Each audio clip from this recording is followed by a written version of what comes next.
It was supposed to be her moment. Coco Gauff had fought her way through pressure, nerves, and a tricky tournament to stand tall in Rome. But what happened next left her shaken in a way no opponent ever had. A lighthearted pasta joke, a crowd that turned cold, and a final that slipped through her fingers like clay dust.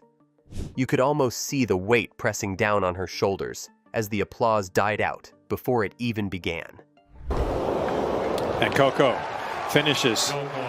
Had to do a little extra work with the dink, but she gets it done. And It was supposed to be a fun, easy moment after a hard-fought win. Coco Gauff had just secured her spot in the semi-finals of the Italian Open, defeating Mira Andreeva in straight sets. She was smiling, the crowd was buzzing, and the vibe felt lighthearted. Then came the question that caught her a little off guard. What's your favorite pasta? The crowd waited, probably expecting something safe or flattering to local cuisine. But Coco didn't give the diplomatic answer. She laughed nervously and said, "I just think cacio e pepe is better." A totally honest opinion, sure. But in Rome, where food is religion and carbonara is practically sacred, it was like dropping a spark in a dry forest. She tried to soften the moment by adding, "But carbonara is still good," and even offered the crowd a playful out, saying, "If you don't agree, you can boo me. It's okay." that's Coco with her 7th straight set under her belt and one from the Final Four, as Coco looks to make Rome her own golf tournament in the Eternal City. That line might have seemed like a throwaway joke, but in a crowd already sensitive about national pride and culture, it landed with an awkward thud. You could feel the shift in energy. Nobody booed outright, at least not loudly, but the reaction was far from warm. There was a weird silence, a few hesitant claps, an uncomfortable vibe that lingered longer than expected. This wasn't just a crowd reacting to a food preference. It felt like they thought she had misunderstood the stage she was on. In Rome, during the Italian Open, speaking about pasta is not just small talk, it's personal. For Gauff, the moment passed quickly. She smiled and carried on like a pro. But it was already making waves beyond the court. What seemed like a harmless, cheeky answer was suddenly being replayed in highlight reels and dissected across sports blogs and social media platforms. And the timing couldn't have been worse. She was heading into the final stretch of the tournament, under pressure, in front of an audience that had suddenly cooled on her. A pasta comment isn't usually headline material, but when it comes from one of the biggest names in tennis during one of the most passionate tournaments in Europe, even a joke can become controversial. And that's exactly what happened here.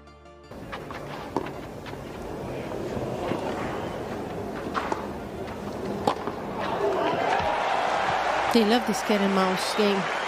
Even though the Roman crowd didn't erupt into loud boos that day, the real noise came a few hours later, online. The post-match interview clip of Coco Gauff naming cacio e pepe as her favorite over carbonara spread like wildfire across tennis Twitter and Instagram reels. At first, it seemed lighthearted, but then the tone shifted.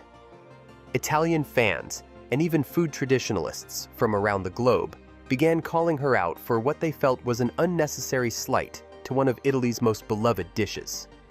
"Disrespectful," one tweet read. "She should have just said both are good. Why even bring this up in Rome?" another said. What started as a small comment quickly escalated into a full-blown culture war in the comments section. Many people tried defending her, saying she was simply expressing her preference, and that she had even acknowledged that carbonara was good, but others weren't having it.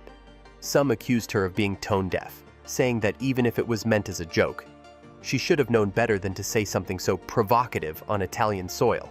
Entire threads popped up comparing athletes who respect local culture versus those who don't. People began dissecting the clip frame by frame, looking at her tone, her expression, the audience reaction, even how quickly the interviewer moved on. It was like the tennis version of a political scandal. The funniest part? The comment was barely 20 seconds long. Yet in the world of hyper-connected fans and constant scrutiny, that was all it took. The hashtag #CarbonaraGate even started trending in a few tennis fan circles. Some users joked that Gauff would need to issue a formal apology to the Italian culinary community. Others were more serious, accusing her of being arrogant or dismissive, traits she's rarely been accused of before. It was new territory for her, and not the kind of attention she needed ahead of a major final. Going into the Italian Open, Coco Gauff wasn't in her best mental or athletic form.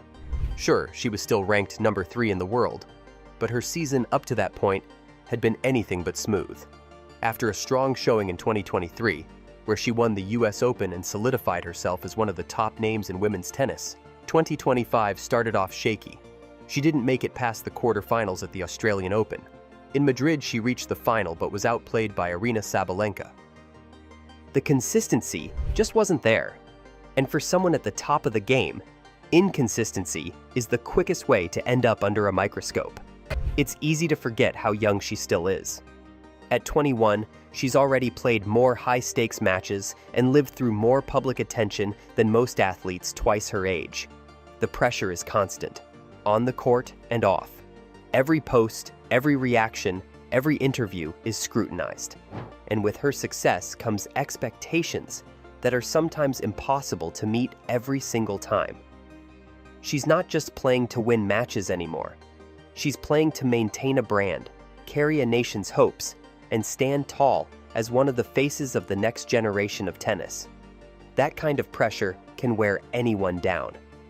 By the time Coco Gauff stepped onto the court for the Italian Open final, the atmosphere felt electric, but not in her favor. She was up against Jasmine Paolini, a gritty and determined Italian player riding a huge wave of home support. For Paolini, this wasn't just a shot at a title, it was a chance to make history.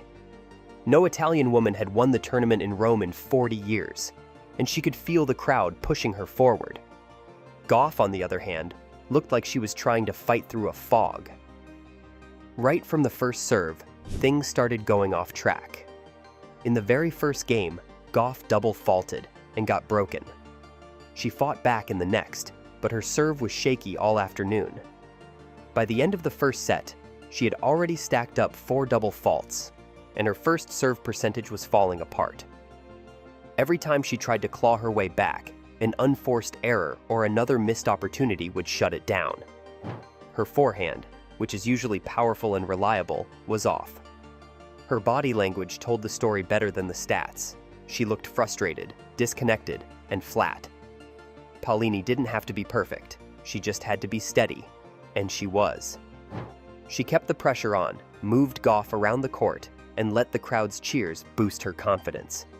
In the second set, things got worse for Gauff. 2 more double faults led to another early break, and it was like her confidence just unraveled in real time. Paolini held firm and eventually closed the match 6-4, 6-2. On paper, it looks like a routine win, but on the court, it felt like a meltdown. Not an angry one, more of an emotional unraveling under the weight of everything that had been building up all week. It wasn't just about the tennis. From the opening coin toss, you could feel the divide in the air. This was Jasmine Paolini's crowd. Every time she won a point, the cheers were deafening.